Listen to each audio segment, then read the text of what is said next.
ये आकाशवाणी रायपुर है। छत्तीसगढ़ी समाचार बुलेटिन के संग पृथा शुक्ला के जय जोहार। केंद्र सरकार हा जम्मू कश्मीर ला विशेष दर्जा देवैया संविधान के अनुच्छेद 370 हटाए के घोषणा करे। राज्यसभा में आज केंद्रीय गृह मंत्री अमित शाह जम्मू कश्मीर ले अनुच्छेद 370 हटाए के प्रस्ताव राखेन। संगे संग जम्मू कश्मीर पुनर्गठन विधेयक घलो पेश करे। ए विधेयक में जम्मू कश्मीर ला विधानसभा वाले केंद्र शासित प्रदेश और लद्दाख ला बिना विधानसभा वाले केंद्र शासित प्रदेश बनाए के प्रावधान हावय। राज्य में सामान्य वर्ग के आर्थिक दृष्टि से कमजोर लोगन मन बर 10% के आरक्षण बर जम्मू कश्मीर आरक्षण दूसर संशोधन विधेयक घलो सदन में पेश करेगे। गृह मंत्री श्री शाह अनुच्छेद 370 ला हटाए जाए ला सही बतात हुए कहिन कि जम्मू कश्मीर के लोगन मन ला कोनो फायदा नहीं मिलत रही।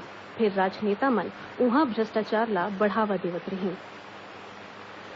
राष्ट्रपति रामनाथ कोविंद हा जम्मू कश्मीर बर लागू संविधान आदेश जारी कर दी से।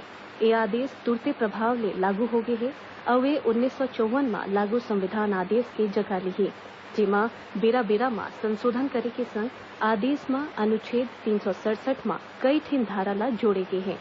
अब राज्य के संविधान सभा विधानसभा के नाम ले जाने जाही।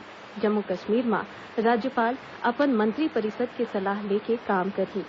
एति केंद्र सरकार हा जम्मू कश्मीर ऊपर लेके फैसला ला देखत हुए राज्य और केंद्र शासित प्रदेश में अतिरिक्त सतर्कता बरते के निर्देश दी है।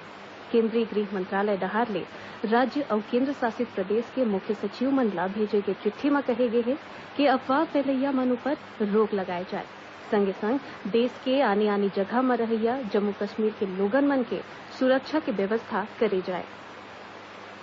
केंद्र सरकार डहार ले जम्मू कश्मीर ले धारा 370 और 35A हटाए जाए के फैसला के भाजपा के राष्ट्रीय उपाध्यक्ष और पूर्व मुख्यमंत्री डॉक्टर रमन सिंह हा स्वागत करी है। ओमन हा रायपुर में पत्रकार मन ले बात करत कहिन कि यह आजादी के बाद ले सबले बड़े फैसला हरय। ए फैसला बर ओमन प्रधानमंत्री नरेंद्र मोदी और गृह मंत्री अमित शाह ला प्रदेशवासी मन डाहिर ले बधाई दें। डॉक्टर सिंह कहिन कि देश के एकता और अखंडता के दिशा में भारत सरकार हा काम करत है। एक देश एक कानून के तहत सरकार हा सबो झन ला संवैधानिक अधिकार देवा चाहते। ये फैसला के बाद अब जम्मू कश्मीर में विकास और जल्दी होगी। उन्हें जनता कांग्रेस छत्तीसगढ़ के प्रमुख अजीत जोगी हा घलो ए फैसला के स्वागत करत कहिन कि एखर ले जम्मू कश्मीर में लहैया आदिवासी दलित और पिछड़ा वर्ग के लोगन मन ला फायदा मिलहे। एति प्रदेश के भाजपा कार्यकर्ता मन हा घलो ए फैसला के स्वागत करत जगह जगह फटाका फोड़ी और मिठाई बांट के खुशी मनाई है। खाद्य विभाग हा ए महीना भर माटी तेल के संशोधित आवंटन जारी करे है।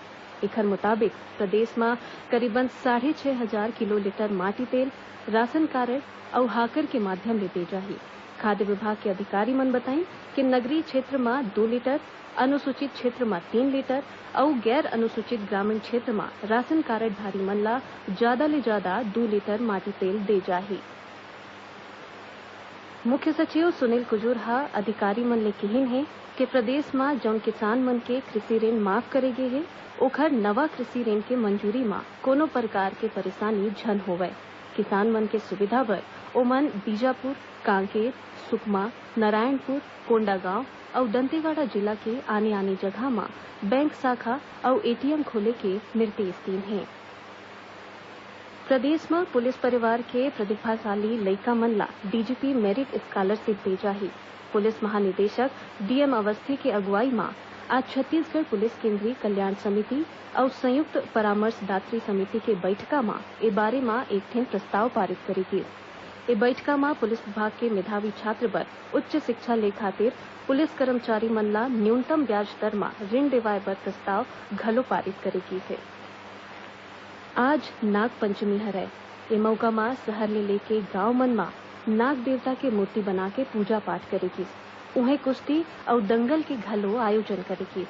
राजधानी रायपुर के कतकोन अखाड़ा में भगवान रुद्र के मूर्ति स्थापित करे के संगे संग दंतेश्वरी मंदिर अखाड़ा में खुला कुश्ती के प्रतियोगिता राखे गे रही, जेमा करीबन 50 झन पहलवान मन हा भाग ले। उन्हें दूसर जिला ले आए पहलवान मन घलो ए प्रतियोगिता में हिस्सा ले। एकरे संग छत्तीसगढ़ी समाचार बुलेटिन इहें सिरावत है। जय